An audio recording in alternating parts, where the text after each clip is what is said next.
তিনি ছিলেন তার মুমিনদের প্রতি এত দয়াশীল, ইহকাল যাতে করে মুমিনরা ভালো থাকে, পরকালেও যেন মুমিনরা ভালো থাকতে পারে।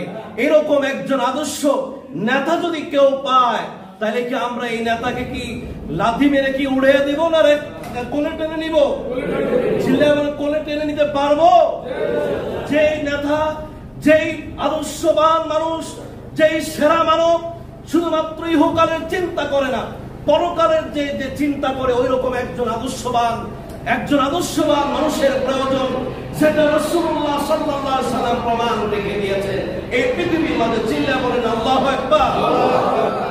তিনি এমন আদর্শ নেতা ছিলেন, পৃথিবীতে আগমনের সময়ও বলেছিলেন ইয়া উম্মতি ইয়া উম্মতি ইয়া উম্মতি, আর আমার উম্মত পথভ্রষ্ট, তাদেরকে আমি কিভাবে হেদায়েতের পথে আনবো।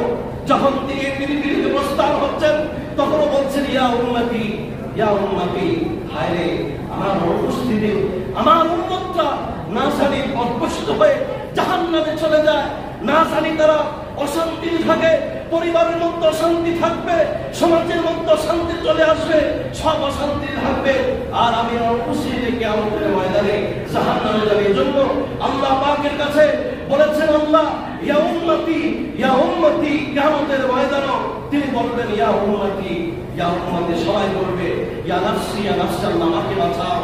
রাসূল বলেছেন আমি বলবো যে আমার উম্মতকে বাঁচাও, আমার উম্মতকে বাঁচাও। আল্লাহ পাক তাকে এমন ক্ষমতা দিবেন, শাফিউল মুসলিমি শাফায়াতের কান্ডারি তাকে নির্বাচন করা হয়েছে। ওই আদর্শ নেতা সেই সময় পরকালের সময় আমাদেরকে নাজাত দেওয়ার জন্য তিনি সেখানে বেকুল হয়ে থাকেন। সুবহানাল্লাহ। কিন্তু এমন নয় যে সেই নেতার আদর্শ, তারা ফিরাউনের নেতার আদর্শ তার মধ্যে ছিল না, সেই নেতারা পালালে আর তার দলের লোকের কোনো খবর থাকে না। এরকম আদর্শের কোন মানুষ যার পিছনে আমরা ঘুরবো, যার পিছনে আমার ইহকাল পরকাল নষ্ট করবো, যদি আমার এই নষ্ট যদি বিপণে না, যদি কোনো ফলে না আসে, তাহলে ওই রকম মানুষের কোনো প্রয়োজন আছে? কোনো প্রয়োজন আছে? ওই লোকের প্রয়োজন যেখানে সমাজ শান্তিতে থাকবে, রাষ্ট্র শান্তিতে থাকবে, মানুষ নিশ্চিন্তে ঘুমাতে পারবে, থাকবে না কোন রকমের পেরেশানি, কোনো থাকবে না হয়রানি। একমাত্র ইহকাল পরকাল, যার পিছনে ঘুরলে কবর হাসর মিজান কুলসিরা এমনকি দুনিয়া সব জায়গায় সফলতা পাওয়া যাবে। আমি কি আপনাদেরকে বুঝতে বোঝাতে পেরেছি?